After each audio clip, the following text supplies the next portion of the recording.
Our day is not over just yet. Woohoo! USA! USA! We have an action-packed hour for you 6 p.m. drivers. Would I rather be feared or loved? Easy, both. I want people to be afraid of how much they love me. Matt Skraby wraps up a full day of live and local sports talk. And that is the whole problem with aliens. You just can't trust them. Occasionally you meet a nice one, but usually they turn out to be some kind of big lizard. The Skraby Show starts now on 97.3 The Fan.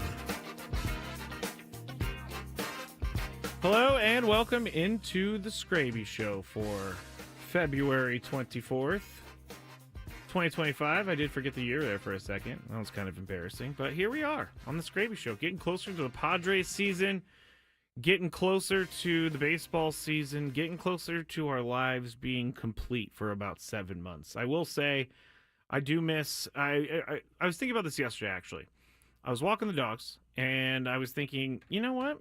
Normally I'd be sitting in front of the TV all day just watching football on a fall Sunday. But yesterday I went out. We went for a hike. We did some stuff. The dogs were really tired. I took them on Saturday to Lake Hodges, and for some reason Lucky just runs right into the water every single time and gets all, obviously he soaks himself and he gets muddy. But anyway, it was nice to get out of the house. So I encourage everyone to get out of the house. I really do. I think that sunlight is good for you. Yes, that's my PSA for today. Sunlight is good for you. We got a lot to talk about today. We got position battles going on. Oscar Gonzalez, if you haven't read the YouTube title, it says Oscar Gonzalez is the clear MVP right now. Now, again, I'm going to get messages about this, but yes, I am joking. Oscar Gonzalez is not actually an MVP. I'm just having a good time with it. But Connor Joe's playing well. Eggy Rosario is playing well. I'm a big Eggy Rosario fan. There's always one guy during the spring that I get behind, and Eggy is, I think, that guy for me this year. I want to see him do well. I want to see him make the team on opening day, and I was going to do this in a little bit, but let's just start with Mike Schilt talking about Eggy Rosario after today's game. He was asked about the collective start of spring training for Eggy, and here's Mike Schilt. Fantastic. Third position, did as reviewed this morning about kind of what we're looking at camp. Came in, just everything's good. Piggybacking off winter ball, went out and played winter ball, asking to play multiple positions there. Was looking to, have a chance at a batting title down there in the Dominican, and had the appendectomy and had a little setback. But yeah, long answer. He's looked really, really good. I love the loud noise off the righty. He kills lefties traditionally, and we got that righty, and biggest thing about the righty is just staying on and getting a good pitch, and that was a loud noise. So he's had a really good camp. The righty, how important will it be? That's his third hit against a righty. How important will that be in terms of him getting playing time? Third and second, probably not so much, but, Yeah, it creates opportunities. You're an everyday guy. You don't want to be too splitty, and his ability to hit righties, get some flexibility, and play multiple positions, create some flexibility, whether it's off the bat or, off the bench rather, or, starting or, but he's doing a really good job, staying on the ball well. He's got a lot of talent. It's only been a couple of days since you addressed that it would be his performance as well as sort of assessing the roster, but is there any more clarity on the plan with him? Or? No, I think the plan's still the plan. It's not going to deviate. He's playing well. He's still going to move around and get more opportunities, and, but the camp's about spreading out the opportunities. So he's going to keep getting run out there in different spots and see what he can do. So I like when Mike Schilt says the plan is the plan. I love it because that's exactly what I thought he was going to say when Kevin Acee asked that. But Mike Schilt impressed with Eggy Rosario's start to the year, and I think this is something that should be very welcome for all of us. We talked about Eggy Rosario in the offseason, but we really didn't know if he was going to be able to make an impact right away, but it's looking right now, I guess. I have to say this every time because I know that I get excited about these spring training games, but it is exciting to see a guy that maybe you didn't expect to do well this year do well in spring training. Now, I don't actually know what's going to happen for the rest of spring training, but I feel like in the answers and the questions that Eggy was asked earlier today, and we played it on Gwen and Chris. It's on at 97.3 The Fan SD on X if you want to hear the responses. But he said Jesse delivered this great fact during the broadcast today. All of his extra base hits last year were off of left-handed pitchers, and today's opposite field home run was off of a right-handed pitcher. So they asked him about that after the game, and he said he spent a lot of time in the offseason working on hitting off of righties, which is a huge deal. I mean, you don't want to you want a guy that's able to hit both sides, obviously. And right now in left field, you're platooning Connor Joe and Jason Hayward, so why not throw another guy into the mix? And if he can hit righties, then Eggy Rosario might find his way into a place into the lineup more often than not. But I love what I'm seeing from him, and I loved what I saw last year. I think I said it last week. I really want Eggy Rosario to be on this team and be someone that can come in and make an impact. These are the guys outside of the lottery tickets that we were talking about. These are the guys who are the ones that are the biggest wild cards because you kind of already know what you have in them, but you're not sure if they've shown you everything that they can give yet. So spring training is where they're, trying to prove to everyone that they could be a starter, be in the, or at least be on the bench on the big league roster. Eggy Rosario starts hitting righties. He's gonna be a dangerous person for them. And I think that Eggy Rosario is putting a lot of pressure on the other guys in left field because I think it was either Thursday or Friday of last week where I said, basically you need to be able to do everything on a baseball field when you're one of these guys fighting for a position because you become much more valuable if you can play 4 positions rather than just one position. So putting him in left field, putting him at second, or I think second base, third base, some spots in the infield, he can play all over. And that is someone I think that the Padres are going to need to use throughout the season. So hopefully things keep up.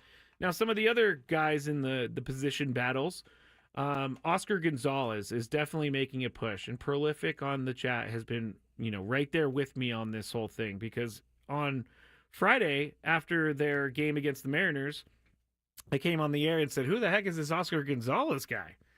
He went 2 for 3. He had a double and RBI, and he had some hard hits. Well, he did it again the next day against the A's on Saturday. He went 2 for 3, a double and an RBI, same exact line. And then he went 0 for 3 yesterday. But today, Oscar Gonzalez goes 1 for 2, and he scores a run. So in the 3 games that Oscar Gonzalez has played so far this season, or 4 games, 3 of those games he's had a hit. And that's why I was joking about Oscar Gonzalez being the that's why I was joking about Oscar Gonzalez being the MVP of the team so far, because that's someone that we did not expect. Tony was talking about it earlier. Chris was talking about it earlier, but I guess I consider this a lottery ticket because you brought them in and you didn't draft them and they didn't come up through your system. So Oscar Gonzalez could be someone that is a bench piece maybe. Now, on the website, I didn't realize this because I was watching the game today and I saw him hitting, and I was like, man, that guy looks real tall. And Oscar Gonzalez is 6'4", 240. I had zero idea that he was 6'4", 240. That's like Ohtani size. Now, can he hit home runs like Ohtani? Doesn't look like it right now. But so far, he's had a great spring. 5 for 11, 2 RBIs, 455 average. Yes, 4 games in to spring. Now, another left field prospect, or not prospect, but someone who could come in and play left field is Connor Joe. Connor Joe has been good so far this spring training. He's done Connor Joe things. And Connor Joe is someone that we already know he's going to make the team. We already know what he can do. So Connor Joe has already placed himself in that left field position platoon. He can also play first base if Luis Ariz needs some sort of rest or anything like that. But there are many of these, and I should say Jason Hayward as well. Jason Hayward I haven't seen a lot of, but I don't necessarily know that we need to see a lot of Jason Hayward. He's a 15-year vet. I don't think that he's someone who needs a lot of spring training games in the beginning. I'm sure he'll get more and more games as we go along. But Bryce Miller wrote a really great article about Jason Hayward over the weekend, and I was hoping that we can catch up with him this week. So we're going to try for that. But Jason Hayward brings a lot to the team. So far, he's 0 for 1 this spring training, so we're not really going to talk about anything there because, again, it's early in spring training. He's gotten his at-bat on Saturday, and he went 0 for 1. He did score a run in that game, though. So we'll see what happens with Jason Hayward. But then the final player that we need to talk about is Tirso Ornelas. He hit a home run today. So these guys in left field are putting on a show right now for trying to make the team. We've talked. Tirso is a fan favorite. A lot of fans out there seem to really want Tirso to do well and really want him to be a part of this team on opening day. So I guess, he's showing why he's that guy right now. He's showing why he is someone that Padres fans are excited about. So if you're into position, Position battles, then you should definitely be into what's going on in left field right now for the Padres, because there's only 2 or 3 spots and there's 4 guys that are going for it. But here is what it sounded like when Tirso hit his home run today against the Cubs. Ultimately, the skipper's going to be the one that decides whether they should challenge it or not. Ornelas in the air to deep right field. Chaver's going to turn around and watch. This one going to go. Home run, Tirso Ornelas. Strong start to the spring continues here this afternoon. Ultimately, the skipper's going to. They always cut it off at the wrong part, but there you go. 418-foot home run. He is now 3 for 7 this spring. So the position battle in left field is fierce, and you have to love it. You have to love it. Instead of it's really good when you have the guys that are battling for the position actually doing well, because there's a couple years ago, maybe when I first started, so 6 or 7 years ago, but there was a position battle in spring training, and both of the guys were just not very good during that position battle throughout spring training. So it doesn't really get anyone excited for the season when the guys can't even hit in spring training. So let's enjoy what we've seen so far through 4 games. Let's do that. When we get back on the Skraby Show, by the way, you could watch on YouTube. You could search 97.3 The Fan, or you could search the Skraby Show. You could also go to @MattSkraby on Twitter, or @97.3 The Fan SD on Twitter, Facebook as well. We are broadcasting all over all of those. So please make sure you come and say hi if you are somewhere safe enough that you can do that. All right, so when we get back, I want to talk about this, the Padres Pen Pals topic that we ended the show with, which was, did the San Diego media create the doom and gloom narrative around the Padres this offseason? And when I was asked this on Saturday, I immediately had a thought, but I kept thinking about it, and then I got the guys' reaction. So I have a few things I want to say about the doom and gloom narrative from the San Diego media, per se, or quote-unquote San Diego media. So that's what we'll be talking about when we get back. Also, later in the final segment, Bryce Harper got a tattoo that we're going to talk about. And also, non-sports story, Walmart employees are doing something that this just popped up in my feed the other day, but it's been around since December. So I'm going to talk about what Walmart employees are doing, and it's kind of sad what they have to do now to stay safe at their work. But all of that is ahead. You're listening to 97.3 in the Skraby Show. I guess have a good break. I didn't know where to go with that.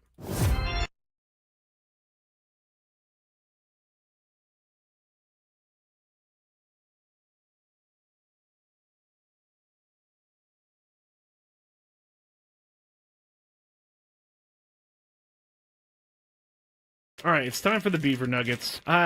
So the story is, somehow Buc-ee's got brought up. I think Frank brought it up. Yes. And it's a rest stop / mall / entertainment zone, super center. And someone said on the chat yesterday that they have 100. They went to one with 100 gas pumps, which is a lot, I guess.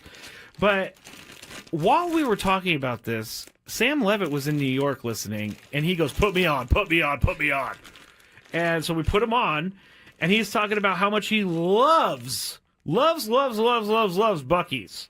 And so we got into the conversation, and it ended up being about the beaver nuggets.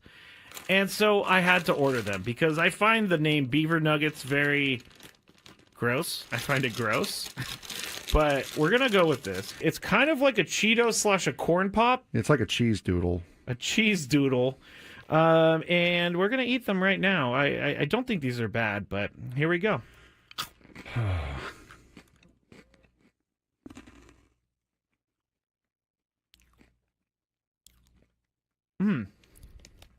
I like it. It tastes like a corn pop. I was going to say it tastes like a waffle, really. It does kind of taste like a waffle. You know what? I'm in. These are good. Yeah, I'm not. You want another one? No, I don't want another one. But yeah, I mean, it tastes like a waffle, like a waffle with syrup on it. It's pretty good. I gotta say, I'm not hating these at all. Actually, they're very good. I like this. The waffle is a perfect explanation. If you've ever had, I'm sorry, I'm talking on the microphone with food in my mouth. But if you've ever had a, what is it? A Lay's potato chip that's waffle flavor, it's kind of like that. No, Sad Fryer says, are they cheesy? No, they're not cheesy at all, actually. They're sweet. No, it's like a hard waffle with syrup on it, with dried encrusted syrup on it. Now, I don't exactly know what the puff is.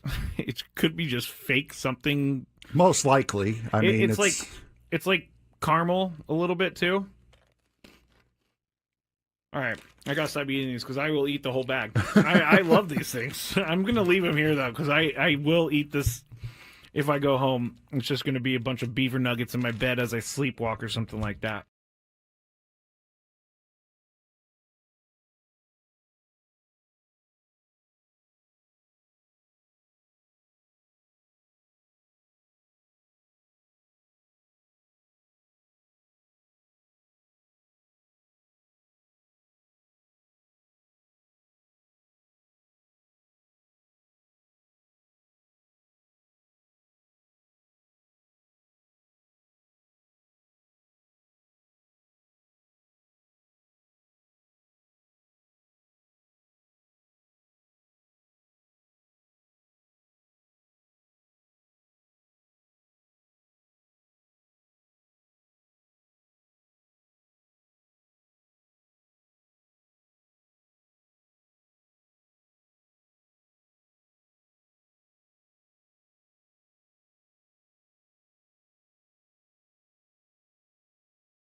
Back here on a Monday.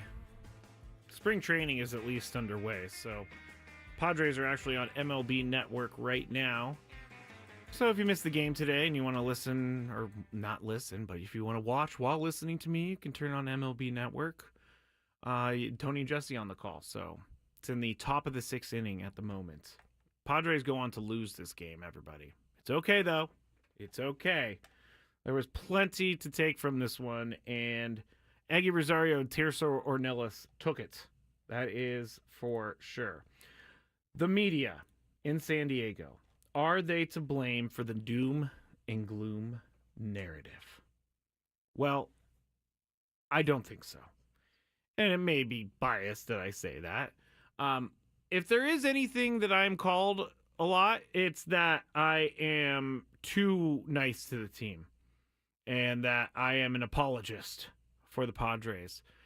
It's not that I'm an apologist or I'm too nice. I just don't see some of these things becoming such a big deal like they do on the social media world. Tony said something really interesting I never even thought about, which I should have, and I'm mad at myself that I didn't think of it. But he said that there, are a lot of Padres blogs out there, a lot of Padres podcasts, and so there's different opinions there too. So when you're talking about San Diego media, quote unquote, I mean, what are we talking? Are we just talking newspaper, TV, and radio? Or are we talking newspaper, TV, radio, YouTube, Twitter, Instagram? Are we talking about all that too? Because I can, think of like 2 or 3 podcasts and blogs out there that seem to be on the more negative side of things. And if that's the type of fan you want to be, I have no issues with you being that type of fan. But do I think that this, or Skraby Show, or Gwen and Chris, or really any shows on the station are a doom and gloom, pushing a doom and gloom narrative? I don't think so. I've listened to the station. I don't think that we're pushing that narrative. I think we're pushing truth.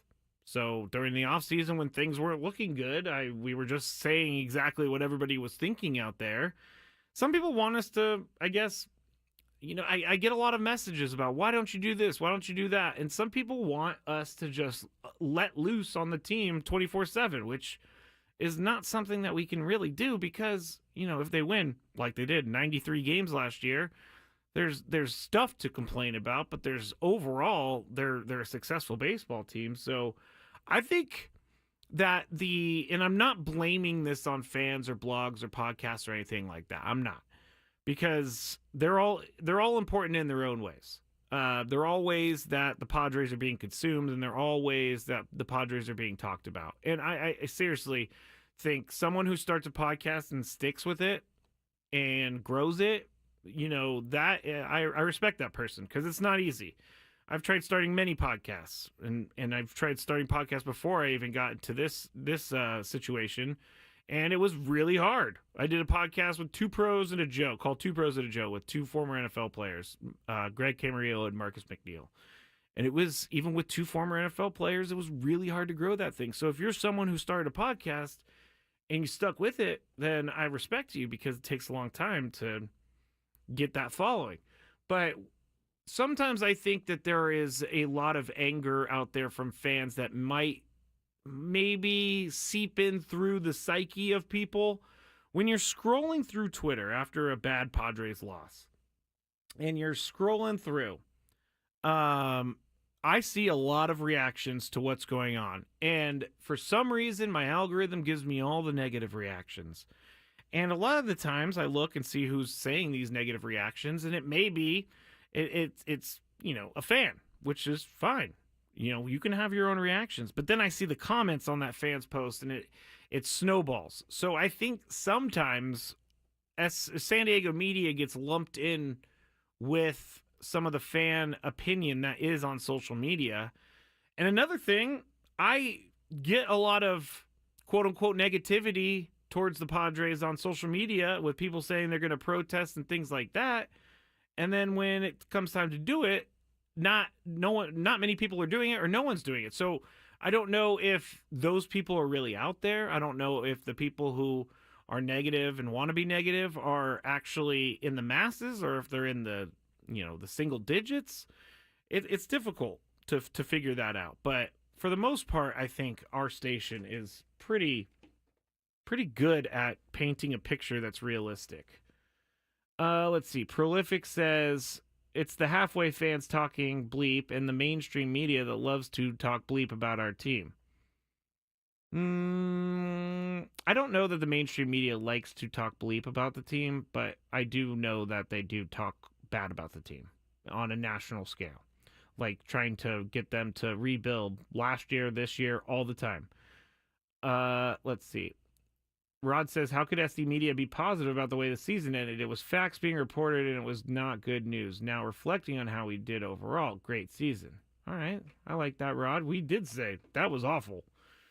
That was a bad ending to 2024.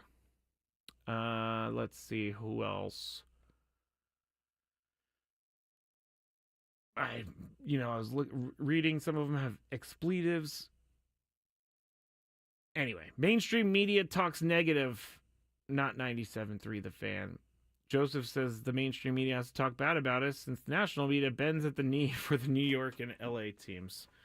I was more, I do think the national thing is a problem, but I was more talking locally. Locally, if we're hyper local and if we're just putting ourselves in a bubble here in San Diego, I think there's a lot of anger on social media that comes from maybe people that aren't paying attention as close as other people. Or I don't know. I don't want to go down this road anymore because I'm angering people. I'm almost positive of it. Almost positive that I am angering people. SDFC started with a win. They got it against the LA Galaxy last night. 2-0. Anders Dreyer was the player who scored both of those goals for SDFC. And I gotta tell you all, I was really surprised when I saw the result of this game. Now, we talked about it earlier on the show. I really, really tried to find this game. I thought it was for some reason on TV, but it wasn't. So I went to Apple TV thinking if I could log in and, get the game for free without having to pay for Apple TV. It didn't work that way. I think that when I saw this result, first off, I was like, wow, that is not what I expected, and that is best case scenario for SDFC. That is best case scenario to go up to LA to beat the defending champs 2-0 in their house. Now, as Tony said, they've lost some players, but who cares? This is a huge deal for the San Diego Football Club. It's a huge deal. The Galaxy still did win the championship last year. If they lost some players, it happens to every team. But I didn't expect the FC to go up there and to win. I really didn't. I just was looking to see how they played and if it was a respectable result, and it was more than respectable. They held themselves very well, and they represented San Diego very well. I do think this is a major problem for me and other fans of the ML or of SDFC going forward. And again, this is not a SDFC decision, but having these games behind a paywall, and I'm going to continue to talk about this because I hear it a lot. Having these games behind a paywall is so hard. It makes it so difficult for an expansion team to grow in a new city when half of your fans, or more than half of your fans, all of your fans, are locked out of seeing those games. And I don't know what they can do about it. I don't have any solutions for it. Apple has paid money for this. Apple has paid money to MLS for this. And they're going to be putting on free games on Sunday nights, but not all of the games for SDFC are on Sunday nights. I don't want it to seem like I'm making excuses as to why you can't follow the team, because you definitely can follow the team. But I'm someone who's not going to spend, $90 on an MLS season package because I'm not quite there yet. I may be there next year. Who knows?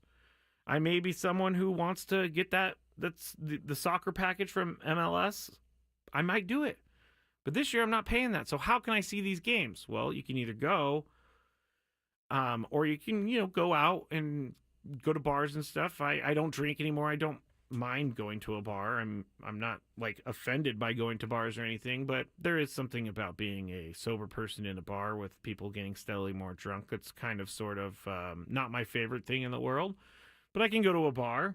I just think they have to figure this out somehow. And I know T-Mobile is giving it away for free. I don't have T-Mobile, but people who do have T-Mobile, that is huge.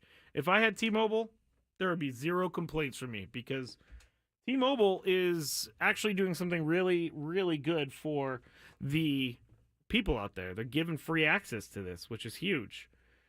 And if I didn't have a big old discount with the carrier I'm with, I would probably switch to T-Mobile and get this for free, but I can't do that, so it's not going to happen. But I am, for the next game, I'm going, but then we'll see how we go. And we'll see what happens going forward. I know that some people are like, dude, stop complaining about this. It's not that big of a deal. I think it is a big deal. Number one, people can't even find the game unless you're told where to go. Once you tell people it's on Apple TV, it's pretty easy. But it's not regularly, it's not like out there available for everyone to pick up on as soon as they realize they want to watch MLS. That wasn't a really great thought, and I didn't formulate that well, but I think everybody got where I was going with that. So I think it's great, though. I think it's great the SCFC went up there and won. Best case scenario for them, and that's a good thing for San Diego, for sure. All right, you're listening to the Skraby Show on 97.3 The Fan. I am Matt Skraby. We have talked about Eggy Rosario, Oscar Gonzalez, Connor Joe, Jason Hayward, Tirso Ornelas. When we get back, we have the Daily Gripe, and we have Bryce Harper getting a tattoo, also Walmart employees, plus some of the other small stories in sports. So you are locked in for another half hour on the Skraby Show on 97.3 The Fan.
Joseph Musgrove in the building. Give him a round of applause, everyone. It's not a bad setup right here, huh? No, not at all. Not at all. How you doing, Joe? I feel great, man. Yeah, really good. Excited. I heard you say on the stage today, 2 months away from throwing a baseball. Yeah. What are those 2 months going to be like for you? A lot of patience, you know. I've been working really hard, man. Been really diligent with the rehab. The strengthening stuff has all been, you know, right on par. I've kind of hit every checkpoint with ease. And that was something that was told to me early on is like, you know, really give it the time that you need on the front end. You don't throw for 6 months regardless. So, you know, don't try to go out and be a hero and get yourself throwing in 4 months. Just, you know, do all the rehab, hit all the checkpoints, and then, you know, maybe make up some time on the back end, you know, once I'm consistently throwing. So strength feels really good. It's just, you know, getting the shoulder moving again and back in like certain ranges before I start playing catch. For those who may not know, I don't think it was ever going to be in question whether Joe was going to attack his rehab the way he has already started to attack it. This is one of the most hard and working people I've ever been around. But this is new territory for you. Yeah. I mean, you are a guy who I consider well educated on anything he's about to walk through. Yeah. What was your education like leading up to surgery? I know you must have talked to a billion people. You don't leave stones unturned. Yeah. What was that like, getting yourself prepared for this surgery? Yeah, I got a notebook full of pages of you know, conversations, phone calls, doctor visits. I, you know, vetted 3-4 different doctor options. Called everybody I knew that had, you know, had Tommy John. Called guys that had had it twice, and you know what the difference was the second time around compared to the first. So this is your first, correct? My first one, yeah. So I feel like I've done, you know, every bit of the homework that I could. I feel like I was as prepared and as, you know, educated on, you know, the process as possible. And now it's just, you know, putting the, you know, the lessons that I've learned from other people and their experiences, along with, you know, the feel and the trust that I have for myself. We're talking to Joe Musgrove here on 97.3 The Fan. And Joe, last year you called into our show, and yeah, here we go. You played a prank on me, and it was a really good prank because my heart stopped a beat for a second, and it still does. But I appreciate you doing that. This is the first time we've actually been able to talk about it. A little locker room talk. It's all good, baby. I told him, I told these folks that his eyes almost popped out of his head when Joe got on that phone. Well, yeah, when I'm told.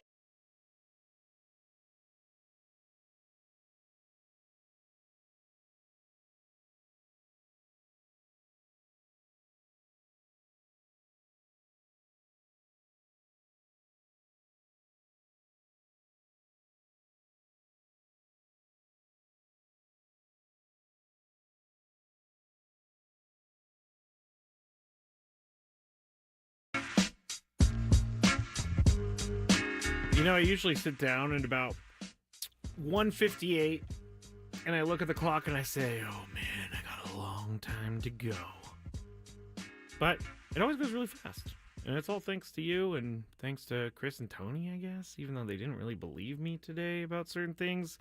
Even when I presented them with evidence that it was true, what I was saying, they didn't want that evidence.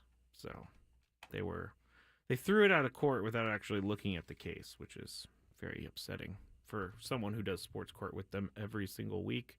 We have kind of a different schedule going on this week, and it's because Chris is traveling with the Aztecs women's team Tuesday and Wednesday. They have like a weird schedule, 11 a.m. game, I think, in New Mexico on Wednesday morning. But so he's going to be out Tuesday, Wednesday, and then he had something on Thursday that he's going to be out for. So Sammy Lev is going to be in here Tuesday, or not here, but he'll be in Arizona Tuesday, Wednesday, and Thursday. Also, Tony will join us when he is done with calling his game. So that's kind of the schedule for the rest of the week. Now, Skraby Show-wise, we're going to still have Skraby Shows Monday. Well, today I would have to leave in order not to do this one. Tuesday, Wednesday, and then Thursday, no Skraby Show. I'm actually doing something kind of cool. I'm not sure if I think I may have mentioned this last week. I'm not actually sure. But I'm doing I'm doing like a hosting of a Little League season kickoff, and it's on Friday. So there is actually a Padres game being aired on the station that night, I think at like 5:30. So there wasn't going to be a Skraby Show anyway, but I'm going to do this hosting, and I'm actually kind of nervous about it because I'm not, normally asked to do these things. So I'm very honored to do it. I guess Paul Reindl has done it before, so I got to fill Paul's shoes, which makes me nervous as well because Paul does everything very well. And he can't do it this year for some reason, so they asked me. And I appreciate them asking me, and I appreciate the nerves that are starting to build each and every day as we get closer to this whole thing. It'll be fine. I'm gonna see if I can do some sort of live broadcast from this thing. I don't know if I can, but I'll see. So everybody can watch me fail miserably on stage. All right, we talked about the Padres. We'll get back into that in a little bit, but I saw this story over the weekend about Walmart, and it makes me sad for our society a little bit.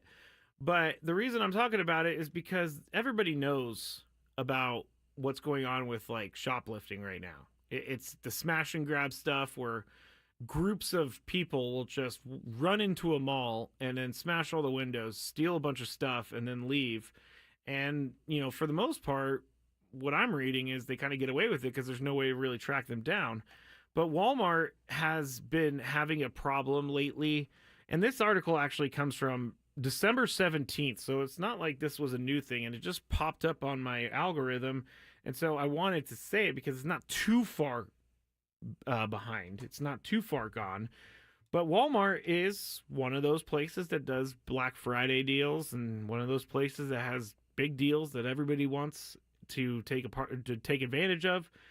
But after years and years and years of Walmart employees being abused by customers, either during the Black Friday stuff or just any other time, because there are apparently a lot of assaults of Walmart employees that happen each year. And I had no idea that Walmart employees were working in a very dangerous job. And I say that seriously because I guess it's been so bad in certain parts of the country that these employees are now starting to wear body cameras while they walk around. In case something happens where an employee attacks them or whatever, they have to hit the body cam so that it goes on.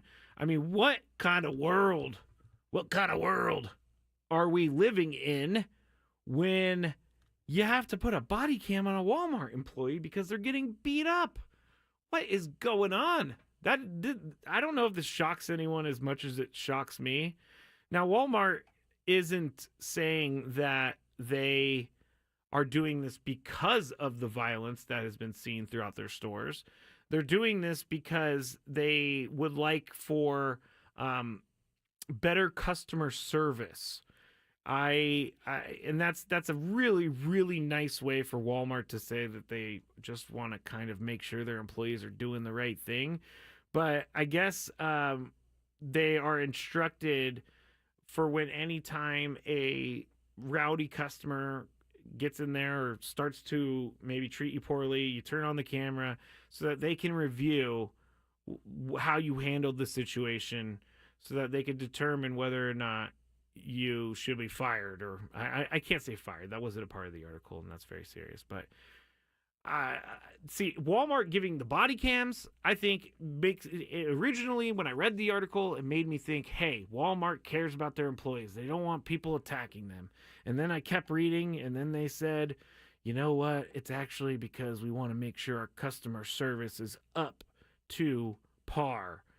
They said it instructs employees to, quote, record an event if an interaction with a customer is escalating. After an incident occurs, staffers are told they are to discuss it with another team member who can help them log the event and the video.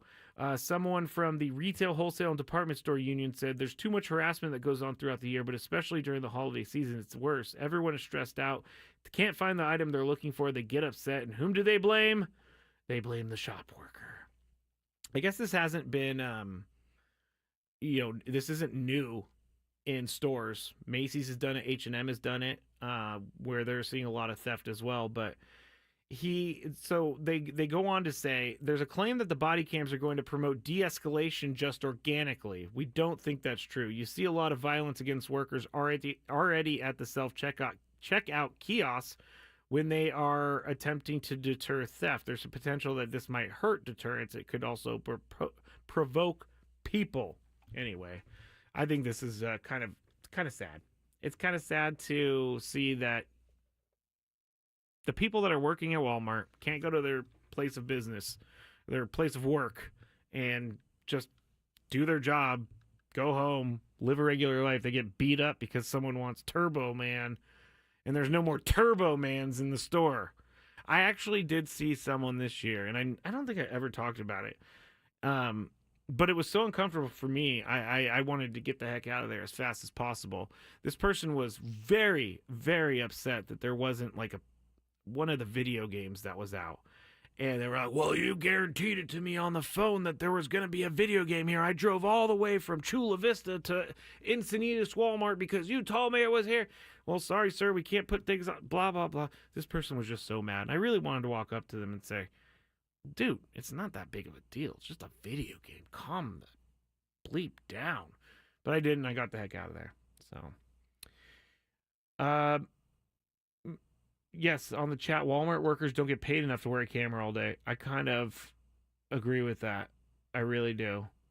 I don't really, as someone who worked a customer service job for years when I was at a bank, I worked at Bank of America for like 7 to 8 years. And even when you're the nicest to people, sometimes it just brings out more anger in them.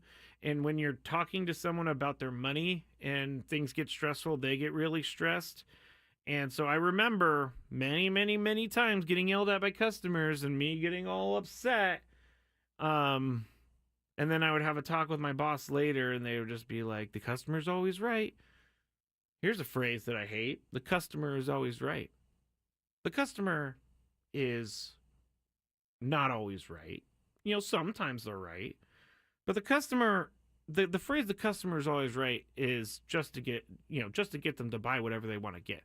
If you came into my store and you were arguing with me about something, this is why I'm not a businessman. Because I would tell you to leave and not buy my stuff. Because I'm not into that. I'm not going to be the customer is always right. Dan says, it's a big deal if you have a young kid waiting for that video game. I understand that. But, hey, bro, where were you like a month ago when that video game was out? Or where were you blah-blah-blah ago when that video game was out? I don't buy that. I don't buy that. Just because I say this to myself all the time when I'm driving, when someone like tries to cut me off or when someone wants to get off the freeway when they're in like the fast lane and they cut across all lanes. Just because you were a poor planner doesn't mean you have to take it out on me. Let's see. Joseph said that's the biggest lie ever told. The customer always right. Give them a big old ego. That's true. That's very true. But there is the Walmart story that I saw earlier that made me sad for everyone involved. Now, Bryce Harper, he is a Philly, as we all know. But Bryce Harper, I got to put this up on the chat. And if you're in the car right now, you can go up to YouTube and search the Skraby Show or 97.3 The Fan. Go to like 50 minutes in. And I'm going to put this picture of the tattoo from Bryce Harper up. And it is the Philly Fanatic riding an ATV. And it's actually on his, inside of his, let me see, on his right hand, on the inside near his wrist, kind of. It's kind of funny because the Philly Fanatic put a picture of Bryce Harper on his like fur, and it's just kind of funny that way. But I don't know about you all who have seen this. This is not a great tattoo. I mean, it seems like it's really small on his arm. The picture that we're all looking at is all blown up, and so it shows the tattoo. But and Bryce Harper's all about this, which I think is fine. The Philly Fanatic is actually someone that one of the mascots that I really love a lot because the Philly Fanatic is hilarious. Same with Blooper from the Braves. I like Blooper as well. But Philadelphia Philly Bryce Harper gets a big old Philly Fanatic tattoo, or not a big old Philly Fanatic tattoo, but a tattoo on his wrist. And if you want to go see it, go and Google Bryce Harper's Philly Fanatic tattoo. But I really I'm not into it. I'm not into it. I'm fine with the actual tattoo of the Philly Fanatic. I'm not making fun of him for that. I'm just saying that I would want something better than that if I was Bryce Harper and had lots of money to pay. But there you go. He's got a Philly Fanatic tattoo, which is fine. I know many people have the Friar tattoo, which I think is cool too. I'm not someone who judges for these certain things. I am not. I promise you that. I've done many crazy things in my life, like stretch my ears and getting tattoos that I regret. Like when I was 18, my mom and dad told me, don't ever get tattoos. So what I do when I turned 18, I went right out and I got a tattoo. And guess what? They're not great. They're two like stars on the back of my arms. And yes, I'm almost 40. That was 22 years ago. I've learned a lot. One day I might get them covered up. Some people ask me, why don't you get them removed? Well, A, that's very expensive. And B, honestly, I don't really care enough to get them removed. I'm not that embarrassed by them. And if people ask, so why do you have those? I'll be like, I was 18. I wasn't thinking. That's why I have those. At least it's not anything like really stupid. Like, it's not anything that anything obscene. That would be terrible. But yeah, I didn't make great tattoo decisions at the age of 18. I think I might get another tattoo. I think I will. I really want one. But not going to get that Philly Fanatic that is looking like someone was like shaking while they did the tattoo. I don't know. I'm making fun of Bryce Harper's tattoo, and it's probably one of the better tattoo artists in the world tattooing him, so I guess I shouldn't be too hard on Bryce and the tattoo person. All right, it's time for this. What's annoying Skraby today? Let's find out. It's time for the Daily Gripe. Rod says when the Padres win a World Series, he's going to get a Friar tattoo or a Padres tattoo. One of those things. Gonzo said he has tongue pierced for a long time. Wow. That's something I never did. All right, my gripe today, and I think people are going to hate it. I really do. The murals that go up everywhere. We talked about it during Gwen and Chris, but Luca gets a mural in LA with a picture of him and Kobe. And it was like a picture of them when they actually met back in 2019, I believe. And so the mural thing, I know the guys are like, why? Who cares? Why don't you just put up a mural? I feel like murals are important. I feel like when you put up a mural, it's for a reason. It's for some sort of celebration, or the community really loves whatever is being put up. But like here in San Diego, there's lots of murals that have gone up, and I think they go up too quick. Maybe I'm old-fashioned in this way, where I want someone to be honored when they have a reason to be honored, if that makes any sense at all. But the mural, like the Luka mural, come on, it's only been a few weeks, and this guy is saying, ever since I heard Luka coming to the Lakers, I was itching to do a Lakers mural. Like, what if he leaves after the year? Luka has played like 5 games for the team, and he's played 5 games this year, and he hasn't really played all that great, so you're putting up a mural. I know it's more because of Kobe, and I can't get mad at that, but still, I'm just over the mural thing. I'm not really into it. I don't want to see random murals going up all over town. I know this is a Skraby thing. I know this is a me thing. But I had to gripe today, and once I saw this Luka mural, I was all about it. It's just like, why? Why spend all that time and effort on something that may change 6 months from now? Gonzo says it's a sign of respect. I agree with that. Let's see. Rod says it's a welcome piece, a good gesture. Okay. All right. Skraby, could you give a B-Day shout out to my girlfriend, Jacqueline? She listens on the radio all the time. Well, happy birthday, Jacqueline. Very nice of you to listen with your guy, Jacob. And Jacob listens all the time, too. So hopefully you have a great birthday. That's awesome. I would ask the age, but I think that's offensive to ask the age or something. I'm pretty sure it's offensive, so I'm not going to ask the age. But, all right, cool. I think we got everything today. Back tomorrow. We'll have more of me being a 90-year-old man complaining about murals going up when really it's just for art and culture and things like that. And I guess apparently I am a hater of all those things, but I'm actually not. All right, thanks to everybody for joining us tonight. Ben Woods from spring training. So make sure you listen in this week for them. It'll be Sammy and Skraby and Tony tomorrow, and then Annie and Elston at 10 a.m. Thanks for everybody for listening, and we'll talk to you tomorrow.